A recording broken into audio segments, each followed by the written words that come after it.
السلام علیکم ناظرین، بسم اللہ الرحمن الرحیم۔ کون سی عورت سیدھی جنت میں داخل ہو جائے گی؟ شوہر کو یہ 5 جملے بولنے والی عورت سیدھی جنت میں جائے گی۔ نیک عورت اگر شادی شدہ ہے تو جنت میں اپنے جنتی شوہر کے ساتھ رہے گی اور شوہر کو ملنے والی حوروں کی سردار ہوگی، اور اللہ تعالیٰ اس عورت کو ان سب سے حسین و جمیل بنائیں گے اور وہ میاں بیوی آپس میں ٹوٹ کر محبت کرنے والے ہوں گے۔ عورت جنت میں اس شوہر کے ساتھ رہے گی جس نے دنیا میں اس کے ساتھ اچھے اخلاق کا برتاؤ کیا ہو، اور وہ شوہر جس نے عورت پر ظلم کیا ہوگا، اس کو تنگ کیا ہوگا، وہ اس عورت سے محروم رہے گا۔ حضرت سلمہ رضی اللہ تعالیٰ عنہ کی ایک روایت میں ہے کہ انہوں نے آپ صلی اللہ علیہ وآلہ وسلم سے پوچھا کہ کسی کے 2 شوہر ہوں تو وہ جنت میں کس کے ساتھ رہے گی؟ آپ نے فرمایا اسے اختیار دیا جائے گا، پس وہ اس شوہر کو اختیار کرے گی جس نے دنیا میں اس کے ساتھ اچھے اخلاق کا برتاؤ کیا ہو، اور وہی اس کا جنت میں شوہر ہوگا۔ اے سلمہ، اچھے اخلاق والے دنیا اور آخرت کی بھلائی لے گے۔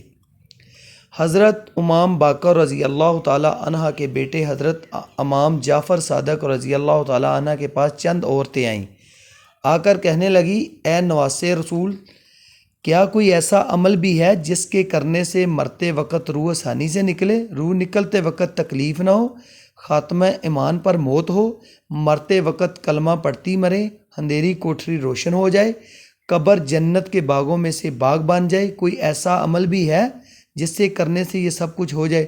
حضرت امام جعفر عنہ نے فرمایا، اے اسلام کی مقدس شہزادی، عورت کے منہ سے نکلے 5 جملے اللہ تعالیٰ کو بہت ہی زیادہ پسند ہیں۔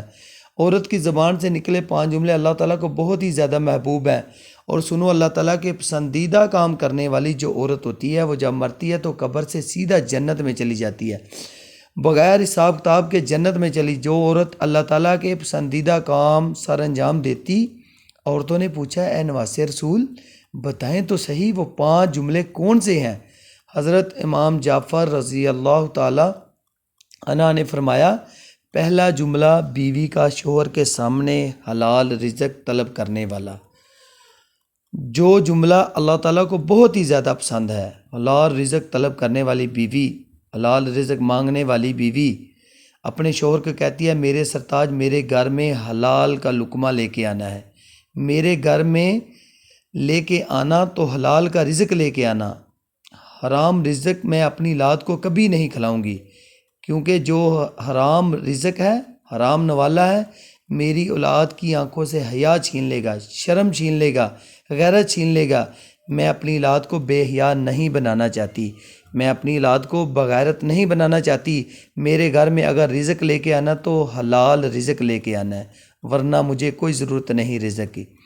ایک صحابیہ کا رلا دینے والا واقعہ، ایک غریب صحابی تھا، وہ روزانہ محنت مزدوری کرنے کے لیے صبح سویرے گھر سے باہر نکل جاتا، روزی کی تلاش میں نکل جاتا، شام کو روزی لے کر واپس گھر میں آ جاتا، خود بھی کھاتا، اپنی غریب بیوی کو بھی کھلاتا۔ ایک دن یہ حسب معمول گھر سے باہر نکلا، سارا دن خاک چھانتا رہا، پورا دن روزی تلاش کرتا رہا، مزدوری تلاش کرتا رہا، اسے کوئی مزدوری نہ ملی، روزی نہ ملی، خالی ہاتھ شام کو واپس گھر آ گیا۔ گھر میں آنے کے لیے کچھ تھا ہی نہیں، خالی پیٹ شوہر اور بیوی سو گئے، بھوکے سو گئے، صحابی اور صحابیہ بھوکے سو گئے۔ دوسرے دن بھی حسب معمول گھر سے باہر نکلا روزی کی تلاش میں، سارا دن خاک چھانتا رہا، روزی نہ ملی، مزدوری نہ ملی، شام کو خالی ہاتھ واپس آ گیا۔ دوسری رات بھی بھوکے سو گئے۔ جب تیسرا دن آیا، تیسرے دن بھی صحابیہ عورت حسب معمول اپنے شوہر کو دروازے تک لے گئی، رخصت کرنے کے لیے 1.5 دعاؤں کے ساتھ، نیک تمناؤں کے ساتھ، دعاؤں کے ساتھ شوہر کو رخصت کیا۔ شوہر جیسے ہی 4 قدم آگے بڑھے تو بیوی نے کہا، میری بات سن کر جائیے۔ شوہر رک گیا، بولا، کیا کہنا ہے؟ اس غریب بیوی نے کہا کہ میرے سرتاج، اس سوچ کی بنیاد پر میری بیوی 2 دن سے بھوکی ہے، 2 راتوں سے بھوکی ہے، کہیں ایسا نہ ہو کہ آج آپ کو مزدوری نہ ملے اور آپ حرام کا رزق لے کر میرے گھر میں آ جائیے۔ یاد رکھیے گا، میں مر جاؤں گی لیکن حرام رزق قبول نہیں کروں گی، حرام کمائی کا لقمہ بھی نہیں کھاؤں گی، نہ ہی اپنی اولاد کو کبھی بھی کھلانا پسند کروں گی۔ وہ تھی اسلام کی مقدس شہزادیاں جن کی گود میں سلام پلتا تھا، کہتی ہیں میں بھوکی مر جاؤں گی، تیسری رات بھی بھوک سے گزارا کر لوں گی، کوئی بات نہیں، اگر کام نہ ملے تو واپس آ جانا، چوری کا مال میرے گھر میں لے کے نہ آنا، سود کا مال میرے گھر میں لے کے نہ آنا، حرام مال میرے گھر میں لے کے نہ آنا۔ حضرت امام جعفر رضی اللہ تعالیٰ عنہ فرماتے ہیں، بیوی جب شوہر سے حلال رزق طلب کرنے والا جملہ بول رہی ہوتی ہے تو اس وقت اللہ تعالیٰ بہت زیادہ قریب ہوتے ہیں۔ یہی جملہ مرتے وقت اس عورت کی روح آسانی سے نکالتا ہے، روح نکلتے وقت اسے تکلیف بھی نہیں ہوگی، قبر کے اندھیری کوٹری روشن کر دے گا۔ یہ جملہ قبر جنت کے باغوں میں سے باغ بنا دے گا۔ یہ جملہ فرماتے ہیں، دوسرا جملہ بیوی جب اپنے شوہر کے آگے کوئی ایسا جملہ بول دے جو جملہ شوہر کی پریشانیوں کو خوشیوں میں بدل دے۔ شوہر پریشان تھا، غمگین تھا، افسردہ تھا، بیوی نے کوئی ایسا الفاظ کہا، کوئی ایسا جملہ بولا جس جملے نے شوہر کی پریشانیوں کو خوشیوں میں بدل دیا۔ یہ جملہ بھی اللہ تعالیٰ کو بہت زیادہ پسند ہے۔ شوہر کی رضا اللہ کی رضا ہے، شوہر کی خوشی اللہ کی خوشی ہے۔ اگر رب کو خوش رکھنا چاہتی ہو تو اپنے شوہر کو خوش رکھنا۔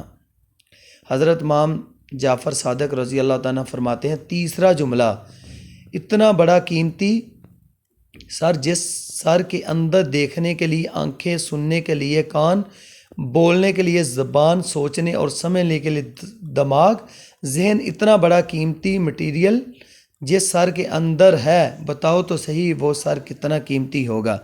جب عورت اتنا بڑا قیمتی سر اللہ کے حضور جھکا کر کہتی ہے، سبحان ربی الاعلیٰ، سبحان ربی الاعلیٰ، سبحان ربی الاعلیٰ، اللہ کو اتنا پسند ہے، یہی سبحان ربی الاعلیٰ مرتے وقت اس کو کلمہ نصیب کرے، مرتے وقت اس کا خاتمہ ایمان پر قبر کی اندھیری کوٹری روشن کر دے، قبر جنت کے باغوں میں باغ بنا دے۔ نماز کا دامن مضبوطی سے پکڑتے رہنا، نماز کا دامن کبھی نہ چھوڑنا۔ اللہ جب ناراض ہوتا ہے روٹی بند نہیں کرتا، اللہ جب ناراض ہوتا ہے رزق بند نہیں کرتا، اللہ جب ناراض ہوتا ہے سورج کو حکم نہیں دیتا فلاں شخص میرا نافرمان ہے، تیری کرنیں اس کے آنگن میں نہیں جانے چاہیے۔ اللہ جب ناراض ہوتا ہے تو سجدوں کی توفیق چھین لیتا ہے۔ اللہ جب ناراض ہوتا ہے تو یہ من اجڑ جاتا ہے، جس بندے کا من بھی اجڑ جائے اس کے پلے رہتا ہی کیا ہے۔ فرمایا، چوتھا جملہ، جو عورت اپنے شوہر کی اجازت کے بغیر کسی غیر مرد سے نہیں ملتی، غیر مرد سے بات نہیں کرتی، اپنے شوہر کو ساتھ لے کر چلنے والی عورت سیدھی جنت میں داخل ہوگی۔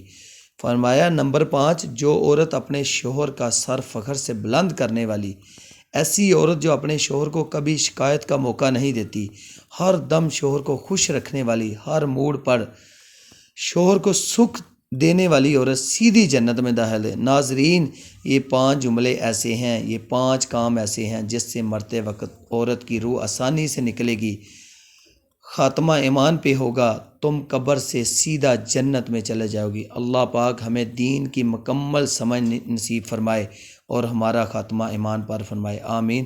ناظرین، کمنٹ باکس میں اللہ کے 99 ناموں میں سے ایک ضرور ٹائپ کریے گا۔ اے میرے بھائیوں اور میری بہنوں، آپس میں حسن سلوک کے ساتھ پیش آؤ۔ میری بہنوں، اپنے شوہروں کی جتنی ہو سکتا ہے عزت کرو، جتنی ہو سکتا ہے عزت کرو، اس میں دنیا اور آخرت دونوں میں آپ کے لیے بھلائی ہے۔